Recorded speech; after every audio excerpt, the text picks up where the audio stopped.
Bien, es importante antes de iniciar el fuego organizar tu fogata.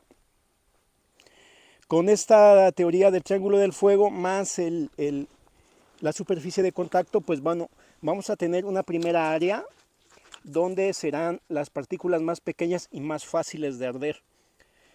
Una vez que alcancemos la flama, vamos a alimentar el fuego con el mismo material, ¿sí? Con algo que arda fácilmente.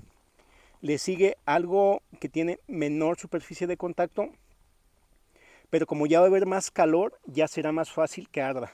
Posteriormente irán los troncos más gruesos, las ramas más gruesas, y posteriormente podemos anexar troncos aún más gruesos porque ya vamos a tener más calor